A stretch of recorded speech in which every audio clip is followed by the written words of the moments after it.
Hello everyone, welcome to स्टूडेंटो। So अभी हमारे साथ है विकास यादव सर, जो कि अभी हाल ही में जो यूपी पीसीएस का रिजल्ट डिक्लेयर हुआ है उसमें तहसीलदार पद के लिए सिलेक्टेड हुए हैं। 50वीं रैंक आई है। इसी के साथ सर ने और भी बहुत सारे एग्जाम दिए हैं, जैसे यूपीएससी के 3 बार मेंस लिखा है, 1 बार इंटरव्यू भी दिया है। यूपी पीसीएस के 4 बार मेंस लिखे हैं और इसी के साथ उन्होंने राजस्थान पीसीएस का इंटरव्यू दिया है। इसके बाद हम बात करें तो हरियाणा पीसीएस का भी इंटरव्यू मेंस वगैरह दे रखा है और सीएपीएफ वगैरह एग्जाम भी दे रखे। तो इन सब के बारे में भैया से डिटेल में बात करेंगे। साथ में जो भैया अभी हाल ही में यूपी पीसीएस का जो रिजल्ट डिक्लेयर हुआ है इसके बारे में हम ज़्यादा बात करेंगे कि उन्होंने कैसे एग्जाम को क्लियर किया, क्या स्ट्रैटेजी रही, क्या टाइम टेबल रहा और क्या मोटिवेशन फैक्टर रहा। सो आई होप कि अभी तक आपने चैनल को सब्सक्राइब नहीं किया तो चैनल को सब्सक्राइब कर लीजिए, इस वीडियो को लाइक करें और आपके जो भी क्वारीज होते हैं आप मुझे इंस्टाग्राम और फेसबुक पर मैसेज कर सकते हैं।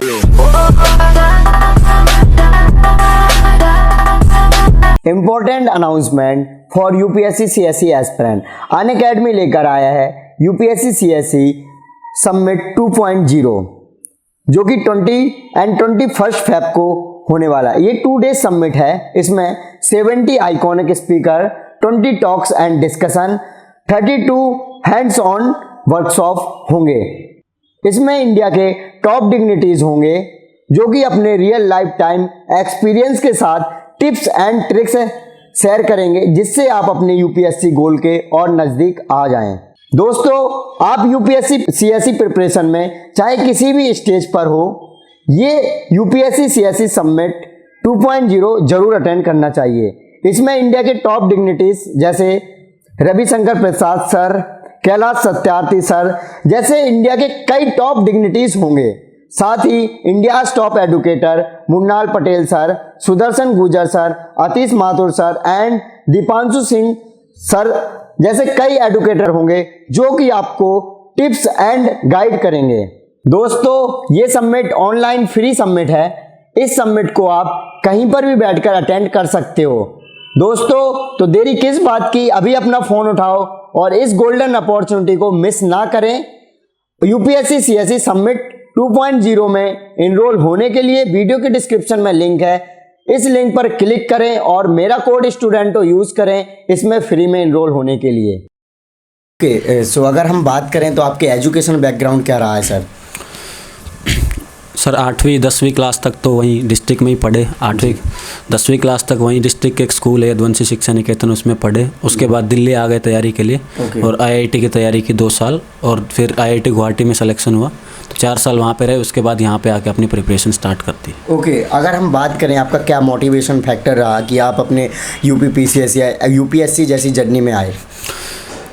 सर मेरे चाचा जी ऑलरेडी आईपीएस हैं, मेरे जीजा जी आईआरएस हैं, मेरी बहन साइंटिस्ट है, तो घर में सब पढ़े लिखे लोग हैं और सब के सब मोटिवेट करने में आगे रहते हैं कि अच्छे से तैयारी करनी। और दूसरी चीज़ लाइफ में शुरू से एक चीज़ रही है कि लोगों को सर्व करने से खुशी मिलती है जी, जेन्युइनली मिलती है। वो अगर आप किसी ऑफिशियल पोजीशन पे होकर करते हो तो ज़्यादा को कर सकते हो, वैसे भी कर सकता है इंसान, लेकिन उसका दायरा छोटा हो जाता है। तो ऐसा करने से आपको बहुत ज़्यादा लोगों को सर्व करने का मौका मिलने के पूरे चांसेस रहते हैं। ओके, सो आप कहाँ से बिलोंग करते हो अगर देखा जाए तो? सर महेंद्रगढ़ डिस्ट्रिक्ट है, हरियाणा में पाथेड़ा गांव है। ओके, गांव से आप बिलोंग करते हो। तो गांव से जब आप दिल्ली आए तो वो किस तरीके से अपने घर वालों को बताया कि अब मैं यूपीएससी के लिए दिल्ली जा रहा हूँ, फिर आप यहाँ पे आए तो उस टाइम पे आपको क्या समस्याओं का सामना करना होगा? सर ये जर्नी स्टार्ट हुई थी उससे भी पहले 2010 में जब मैंने आईआईटी की तैयारी स्टार्ट की। तो उस समय पे अगर सच बताया जाए तो मैं मेरे पापा से डरता था। तो हुआ क्या कि उन्होंने बोला कि तैयारी करेगा, तो इस डर से कि मैं मना करूँगा तो बोलेंगे तू पढ़ना नहीं चाहता है तो मार पड़ सकती है। मैंने बोला कर लूँगा, डर के मारे आया।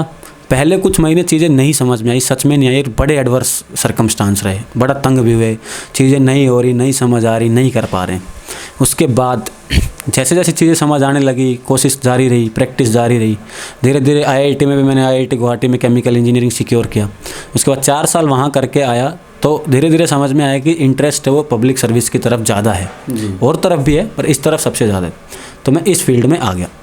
जैसे आके तैयारी स्टार्ट की तो पहले साल तो कोचिंग होती सबकी, मेरी भी थी। अब आप बीटेक से आते हो और जीएस पढ़नी पड़ती है तो पूरा सब कुछ अलग हो जाता है। और वो एक सबसे बड़ा चैलेंज है कि आप अपने माइंड को कैसे वो करोगे, ट्रेन करोगे कि भाई आप ये पढ़ रहे थे एकदम से सब छोड़ के ये पढ़ना है। और इस तैयारी का मतलब एक अंधेरे में तीर मारना है। अब अगर हम रियलिटी देखें तो कितनी कम वैकेंसी और कितने ज़्यादा बच्चे हैं। उसको लेकर फिर आपको जी तोड़ मेहनत करनी पड़ती। तो कोचिंग हुई, कोचिंग के टाइम पढ़ाई भी अच्छे से हुई, कोचिंग से सीखा भी बहुत कुछ।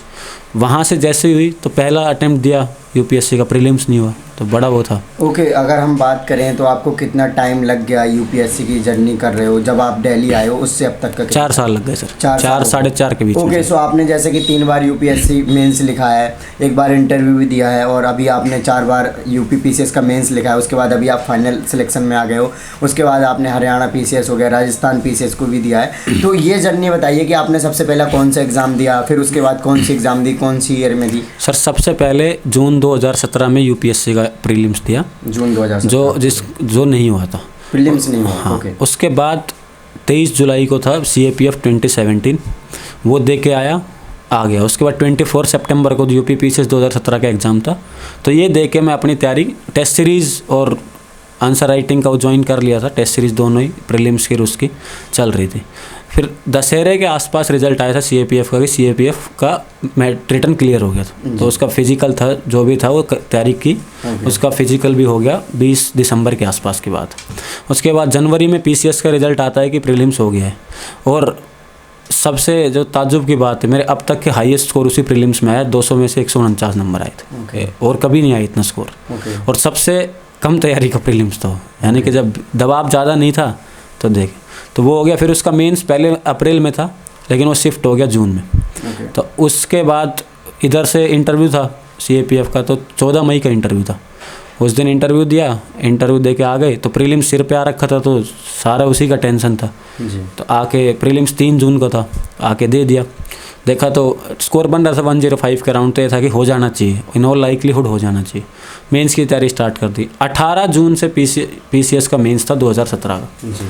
वो देने गया, दे के आ गया जी।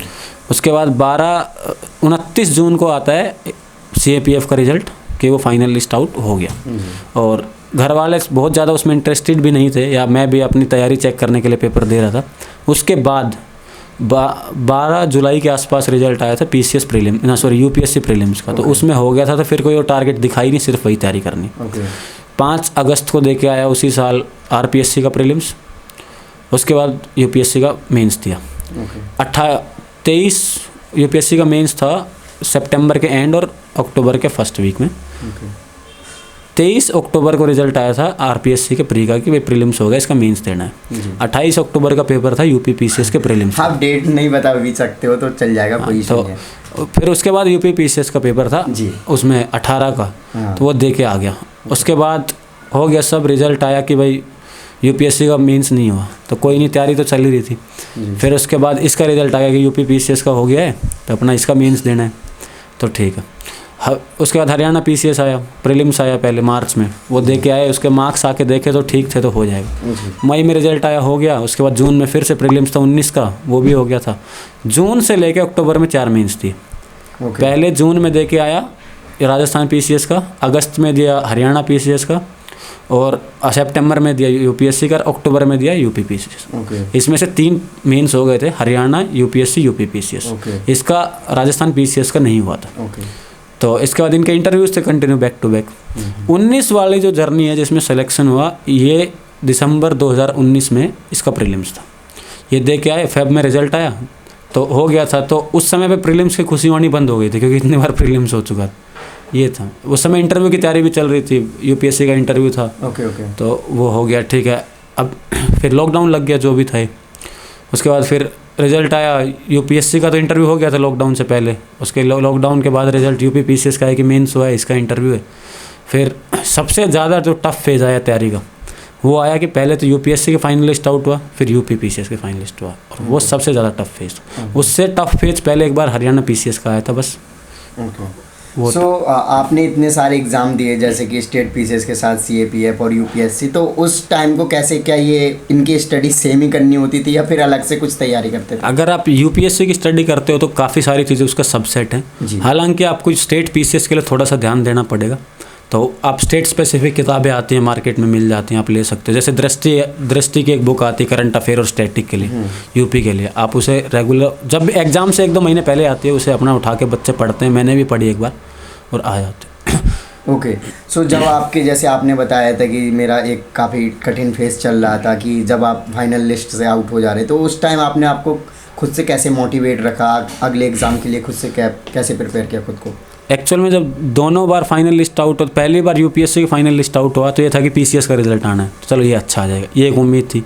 वो नहीं आया तो उसके तुरंत बाद मेरा पीसीएस का मेंस था। तो तैयारी टूट नहीं पाई कभी कि एग्ज़ाम है तो पढ़ लेते हैं, इसमें हो जाए, तो तैयारी टूट नहीं पाई। और तैयारी नहीं टूटेगी तो तैयारी अच्छी उतनी सुदृढ़ होती जाएगी आप। ओके, सो अगर हम बात करें आपकी यूपी पीसीएस की स्ट्रैटेजी की या यूपीएससी की, तो वो क्या रही आपकी? सर सबसे पहले तो 2-3 तरह के बच्चे होते हैं जो बिल्कुल जिनको नहीं पता तैयारी करना चाहते हैं। एक वो होते हैं जो हाफ हार्टेडली कुछ टाइम से तैयारी कर रहे हैं और उसे फुल फ्लेज में कन्वर्ट करना चाहते हैं। एक वो होते हैं जो अच्छे से तैयारी कर रहे हैं, उनका नहीं हो पा रहा है।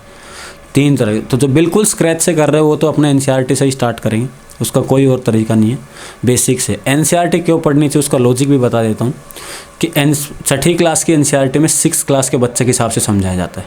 तो आज हम इस एज में उसे आराम से समझ लेंगे, तो वो एक स्टेप बाय स्टेप आपको चीज़ें समझ में आ जाएंगी। और एक बार बेसिक क्लियर हो जाएगा उसके बाद आप चीज़ें कनेक्ट करना सीख जाओगे। और एक जो गलती होती है वो कोशिश करना कि ना हो ज़्यादा से ज़्यादा, कि आप सब कुछ ये मत सोचना कि काम का है और रट लूँ मैं।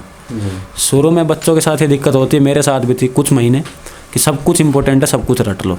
वो नहीं है। आप शुरू में बेयर रीडिंग करो, धीरे धीरे चीज़ों को समझना शुरू करो। जी। से प्रीलिम्स तक तो ठीक, आप रट के भी हो सकता कभी हो जाए, मेंस नहीं होगा रट के।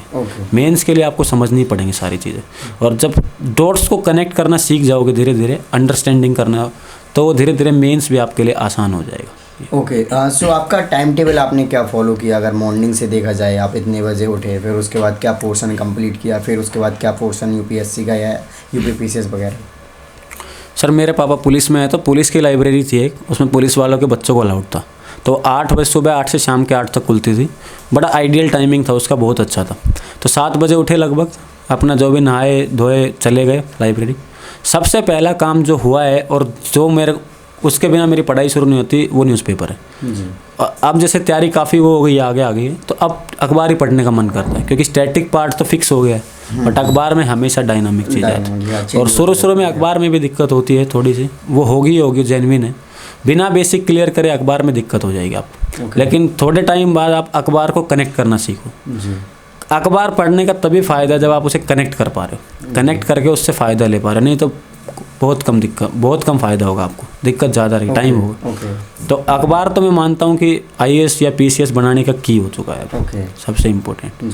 दूसरा, कौन सा न्यूज़पेपर आप फॉलो करते थे? सर मैं तो इंग्लिश मीडियम से हूँ, तो हिंदू पढ़ लो, हिंदू पढ़ता हूँ, बट आप इंडियन एक्सप्रेस भी पढ़ सकते हो, दोनों ही अच्छा अखबार है। मैंने इक्वली इंडियन एक्सप्रेस भी कभी कभी पढ़ा है, तो अच्छा अखबार है। हिंदी के लिए बताते दैनिक जागरण अच्छा होता है, बाकी मेरा उसमें ज़्यादा एक्सपीरियंस नहीं है। राज्यसभा टीवी तो सबके लिए ही अच्छा है, उसमें तो कोई डाउट ही नहीं है। सो न्यूज़पेपर के बाद फिर कौन सा पोर्शन आप कंप्लीट करते थे? ऐसा कुछ फिक्स नहीं होता था, पर जैसे टेस्ट सीरीज ज्वाइन की गई, उसमें क्या सिलेबस में कितना टेस्ट आएगा उतना पढ़ते थे जी। मेनली टेस्ट सीरीज इसीलिए ज्वाइन करनी है कि आपकी तरीके से तैयारी हो जाए, इसलिए नहीं कि वहाँ से क्वेश्चन आए, नहीं आएगा, बहुत कम चांस है, बट आप एक तरीके से तैयारी कर लो स्ट्रक्चर्ड मैनर में कि भाई मेरे को अब इतना पढ़ना है, इतने दिन में इतना पढ़ देना मुझे, उतना कवर हो जाएगा। और टेस्ट सीरीज वाले 2-3 बार सिलेबस कवर करा देते हैं, तरीके से आपका सिलेबस कवर हो जाएगा। ये उसकी खास बात है। तो जो टेस्ट सीरीज में होता था, जैसे वो पहले पॉलिटी का टेस्ट लेते थे तो पॉलिटी पढ़ रहे थे, ज्योग्राफी का टेस्ट लेते थे फिर ज्योग्राफी पढ़ी, हिस्ट्री का लेते थे हिस्ट्री पढ़ी, तो वो सिलेबस कवर हो गया एक टाइम बाउंड मैनर में कि भाई इतने दिन में इतना पढ़ना मुझे, उस तरीके से काम किया। ओके, सो आप क्या मानते हो कि इस यूपीएससी की जर्नी में या यूपी पीसीएस की जर्नी में फ्रेंड सर्कल का कितना ज़्यादा इम्पोर्टेंस है? सर पहले 1-2 साल तो आप कंजर्वेटिव रहोगे तो भी चल जाएगा। उसका रीज़न ये है कि आपको एक बार सिलेबस कवर करना है, 1-2 बार आपको तबीयत से सिलेबस कवर करना है, तो उसमें दोस्त कम भी रहेंगे तो चल जाएगा और अच्छा भी है कुछ हद तक। उसके बाद आपको खुलना पड़ेगा, क्योंकि जब इंटरव्यू की स्टेजेस आएंगी, मेरे साथ यही हुआ, मैं थोड़ा कंजर्वेटिव टाइप रहा, तो उस समय साइनेस आपके सामने आ जाती है। साइनेस है। तो इंटरव्यू के जिस टाइम आप उस हिटिंग जोन में आ जाओ कि आप इंटरव्यूज़ तक आ रहे हो, उस समय आप खुल सकते हो। ये जैसे जब तक मान लो प्रीलिम्स पे स्ट्रगल कर रहे हो, तो थोड़ा सा आप कंजर्वेटिव रह के चीज़ें ज़्यादा से ज़्यादा कवर कर सकते हो। ओके, सो आपके साथ कौन से ऐसे पॉइंट रहे हैं जो कि यूपीएससी की जर्नी में आपको टेक्निकली कह सकते हैं या फिर इन ऐसे पॉइंट कह सकते हैं जिनकी वजह से आप पीछे रह जाते होगे, तो कौन सी ऐसी प्रॉब्लम्स रही हैं? कम्युनिकेशन अच्छा नहीं है एक तो। ओके। जैसे ग्रामीण क्षेत्र के बच्चों के जी, साथ ये बिल्कुल, समस्या है। yes। मैं ये कंप्लेन नहीं करना चाहता हूँ क्योंकि मैं एक आईआईटी बैकग्राउंड से हो चुका हूँ, तो ये चीज़ गलत मैसेज पोर्ट्रे करती। Yes। बट फिर भी कुछ हद तक वो होता है। बट एक बात है, जैसे यूपीएससी में फिर भी ये विजिबली मांगते हैं, बट यूपी पीसीएस में हिंदी अलाउड है और वो हिंदी को भी प्रेफरेंस देते हैं काफ़ी। तो ये है। उसके अलावा जैसे कई बार क्या हुआ है ना, शुरू के 1-2 साल में कुछ टॉपिक्स लेफ्ट आउट रह गए। जैसे सोसाइटी का टॉपिक है, हम उसे जनरली इग्नोर कर देते हैं। वो मैंने लास्ट 1-1.5 साल में कवर किए हैं। एथिक्स है, ऐसे लगता है ये तो पढ़ा हुआ है, आता है, बट वो पेपर में नहीं रिफ्लेक्ट हो पाता है फिर। तो ये कुछ चीज़ें रही जो शुरू में 2-2.5 साल तक जब तक ये चीज़ें नहीं पकड़ आई, बट उसके बाद धीरे धीरे पकड़ में आई और उसके बाद इनको सुधारा भी गया। ओके। ये रहे। सो अब हम बात करें कि आपको जैसे कि नए स्टूडेंट्स होंगे, वो यूपीएससी करना चाह रहे हैं, स्टेट पीसीएस करना चाह रहे हैं, तो उनके लिए आपके क्या सजेशन रहेंगे? सबसे पहले तो अगर कोई जॉब सिक्योर कर सके तो कर लेना, क्योंकि लगातार वैकेंसीज कम हो रही हैं, कंपटीशन बढ़ रहा है। और नहीं हो पाती है तो आप कोशिश करना चाहते हो तो तैयारी तो करनी पड़ेगी। लॉन्ग टर्म की तैयारी है, पेशेंस चाहता है। ज़रूरी नहीं कि आप होने को 1 साल में भी हो जाए, ना हो तो 4 साल भी ना, 5 भी ना। ओके। तो आपको पेशेंस तो इतना तो रखना पड़ेगा। कोई ऐसा सीक्रेट जो शेयर करना चाहते हो आप? समझना चीज़ों को। जी। ओके। 1-2 बार पढ़ने के बाद चीज़ें जोड़ना आना चाहिए। जैसे उसका उदाहरण देता हूँ, जम्मू कश्मीर का रीऑर्गेनाइजेशन हुआ, उसको हम जोड़ेंगे अब किससे? बंगाल के विभाजन से। वहाँ से उस पूरे मैटर को समझेंगे, उसे जब वहाँ जोड़ोगे तो आप उसे फिर से पढ़ लोगे, ये चीज़ भी समझ में आ जाएगी, वो भी कवर हो जाएगी। यस।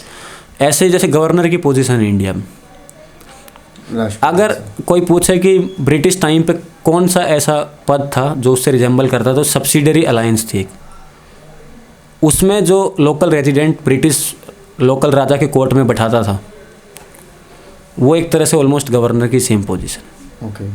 तो अगर जब आप डॉट्स कनेक्ट करना सीख जाओगे धीरे धीरे, वो एक दिन में नहीं आएगी, वो अपने आप में एक कला है जी। वो धीरे धीरे आपकी डेवलप हो जाएगी पढ़ते रहोगे तो। जी। ये चीज़ बहुत इंपॉर्टेंट है। दूसरा, अखबार पे कमांड करना सीखना पड़ेगा। जी। आप यूपी पीसीएस के पेपर उठाना, मैं क्वेश्चन भी याद है मुझे अब भी, discuss the role of WHO in tackling कोविड-19। हिंदू में इतनी बार आई है ये चीज़, इतनी बार है, और न्यूज़पेपर्स में भी आई होगी, ये ऐसा नहीं कि उनमें नहीं आई होगी। कुछ चीज़ें रिपीटेड हो जाती हैं तो एक प्रकार से हाँ, रिवीजन और हो गया। हिंदू क्यों अखबार क्यों पढ़ना चाहिए? हिंदू नहीं, कोई भी अखबार। अब जैसे उत्तराखंड में डिजास्टर हुआ, लगातार 5-6 दिन अखबार में आया, जी। उसके सारे पहलू उस अखबार में चर्चित थे। अगर आप उसे अच्छे से पढ़ते हो तो आपका एक क्वेश्चन तैयार हो गया और बहुत हाई चांस है कि आपको सीधा रखा मिल जाए पेपर में, ऐसा कोई बड़ा डिजास्टर। मैंने बताया ये अभी कि discuss the role of WHO in managing कोविड-19। तो कोविड-19 में WHO का क्या रोल रहा उसे मैनेज करने में या वो करने। हिंदू में रिपीटेडली या दैनिक जागरण में या इंडियन एक्सप्रेस में वो बार बार आया है।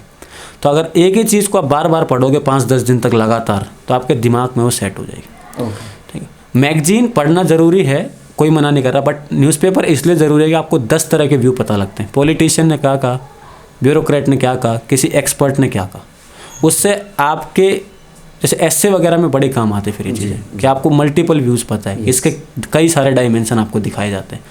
अपोजिशन कुछ कह रही है, सरकार अपना पक्ष रख रही है, वो अपना पक्ष रख रहे हैं, एक्सपर्ट अपना पक्ष रख रहे हैं। तो अखबार पे कमांड करना बड़ा ज़रूरी है, वो की हो चुका है इस एग्ज़ाम की नेसेसिटी है।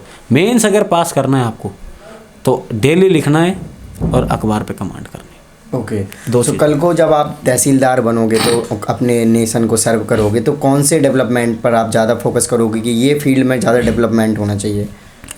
सर, यूपी में जो सबसे बड़ी समस्या एक्सेसिबिलिटी की है। यस। जैसे यूपी में जनरली तो ऑफिशियल्स टाइम पे नहीं आते या एक्सेसिबल भी नहीं होता कि भाई बहुत कम टाइम के लिए आए, और दूसरा लोगों को बहुत चीज़ें पता ही नहीं होती।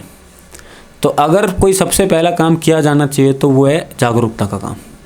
उसका तरीका भी है, हर पंचायत को वो किया जाए, तलब किया जाए और उनको बताया जाए कि ये चीज़ें अपनी ग्राम पंचायत बिठाओ और सबको बताओ। एक तो ये तरीका है। दूसरा, लोगों को बहुत टाइम लग जाता है, जैसे कास्ट सर्टिफिकेट बनवाने बहुत टाइम लग जाता है, बहुत टाइम। जी। तो उस पर सुधार करने की कोशिश की जानी चाहिए, या मैं उस पोस्ट पे रहूँगा तो मैं करूँगा कि भाई उसको टाइम बाउंड तरीके से निपटाया जाए ज़्यादा से ज़्यादा करके। जी। तो ये कुछ काम है जिनको करेंगे और उनसे फ़ायदा होगा। ओके। सो लास्ट में कोई ऐसे मोटिवेशनल वर्ड्स हों आपके जो स्टूडेंट्स के साथ आप शेयर करना चाहते हो? एक ही लाइन है सर कि मेहनत करते रहो। आप ज़रूरी नहीं कि इस फील्ड में आगे जाओ, किसी और में भी चले जाओ, बट काम करते रहोगे तो हो जाएगा। मैं अगर एंड में बताऊं, जब मेरे कुछ रिजल्ट्स ख़राब आए तो मुझे पढ़ाने की बड़ी अपॉर्चुनिटीज़ आई। वो सिर्फ इसीलिए आई कि वो मेहनत रिफ्लेक्ट होती है। तो आपको दिक्कत होगी, आपको बुरा लगेगा कि भाई चीज़ें सही नहीं हो रही, बट आपको दूसरे दरवाजे भी खुलते रहेंगे। मैंने एसएससी के इंस्टीट्यूट में पढ़ाया भी है, दिशा अकेडमी है एक, उसमें मैंने वहाँ पे बच्चों को पढ़ाया भी। तो आपको साथ साथ ऐसा नहीं है कि सारे दरवाजे बंद हो जाए। और एक जो चीज़ होनी चाहिए कि आपकी तैयारी आपको इवोल्व करे, इवोल्यूशन मस्ट है आपका उसमें होना। इवोल्यूशन होना चाहिए, आपके बिहेवियर में भी इवोल्यूशन होना चाहिए। वो रिफ्लेक्ट होगा, आपके कैरेक्टर में भी रिफ्लेक्ट होगा, आपके हर जगह रिफ्लेक्ट होगा। और इवोल्यूशन का सबसे अच्छा तरीका है कि स्टेप बाय स्टेप चलते रहो, आप बढ़ते जाओ। ये चीज़। सो आपके अगर 3 साल या जो 4 साल आपने बताया दिल्ली में आपने प्रिपरेशन की, तो ये जर्नी कैसी रही अगर हम थोड़े से वर्ड में इनको कनेक्ट करें? सर लाइफ जैसे अप्स एंड डाउन्स में घिरी रहती है, वो यही थी। इसमें बस एक डिफरेंस था कि प्रेशर ज़्यादा होता है, क्योंकि आप पे उम्मीदें ज़्यादा हो जाती लोग, और जब आप रेगुलरली परफॉर्म कर रहे होते हो तो हर किसी की निगाह रहती है। ये चीज़ आप बड़ी टायर आउट करती हैं। अगर हम बात करें तो दिल्ली में ऐसा क्या प्रॉफिट हुआ जो आपको यूपीएससी की जर्नी में या यूपीपीएससी की जर्नी में? दिल्ली में आपको रिसोर्सेज बहुत इजीली मिल जाएंगे। पहली चीज़, गाइडेंस चाहिए तो मिल जाएगी, और वो एटमॉस्फेयर मिल जाएगा। जैसे लाइब्रेरी मिल गई, आजकल तो छोटे शहरों में भी खुल गई हैं। जैसे मेरा खुद का होम डिस्ट्रिक्ट है, वहाँ भी खुल गई 2-3 लाइब्रेरियाँ, मेरे गांव के बच्चे जाते भी हैं। तो लाइब्रेरीज मिल जाएंगी। लाइब्रेरीज में अगर आप बैठते हो, पढ़ने का मन नहीं भी करता तो भी थोड़े टाइम में कर जाएगा, ये उसका फ़ायदा है। ओके, सो एक चीज़ और, बहुत सारे पुअर बैकग्राउंड से भी स्टूडेंट्स आते हैं। आपने भी बताया कि मैं खुद से कम खर्च करता था, तो आपका खर्चा कितना पड़ जाता था मंथली अगर देखा जाए तो? सर जिस इलाके में मैं रहता हूँ वो थोड़ा सस्ता है, ऑल्दो बहुत अच्छा नहीं है, तो उसका मंथली रेंट 3000 है। ठीक है। उसके अलावा अब हर किसी के शौक़ होते हैं, तो मेरे को जैसे पहनने का कोई शौक़ नहीं, बट मुझे खाने का बहुत शौक़ है। तो मैं जितना अपना खर्च करता हूँ मेनली फिर खाने पे करता हूँ। तो और फिर जैसे मैंने बीच में पढ़ाया भी, तो पैसा आ गया, ज़्यादा दिक्कत हुई नहीं। और घूम फिर के 7-8 हज़ार तक काम महीने का चल जाता था। बस ये। और लाइब्रेरी की अपनी फ़ीस है, उन सबको मिला के मतलब आप 8-1 हज़ार तक निकाल सकते हो पटेल चेस्ट जैसे इलाके में जहाँ मैं रहता हूँ। Okay, so thank you so much sir, best wishes for your future. So I hope कि आपको ये वीडियो अच्छी लगी होगी, तो इस वीडियो को लाइक करें। अभी तक आपने चैनल को सब्सक्राइब नहीं किया तो चैनल को सब्सक्राइब कर लीजिए। एंड आपकी जो भी क्वायरीज होती है फेसबुक और इंस्टाग्राम पर मैसेज कर सकते हो, इन सभी के लिंक वीडियो के डिस्क्रिप्शन में है। साथ में टेलीग्राम चैनल भी ज्वाइन कर लेना, उसमें बहुत सारे बुक्स और स्टडी मटेरियल आपको मिल जाएगा। जय हिंद।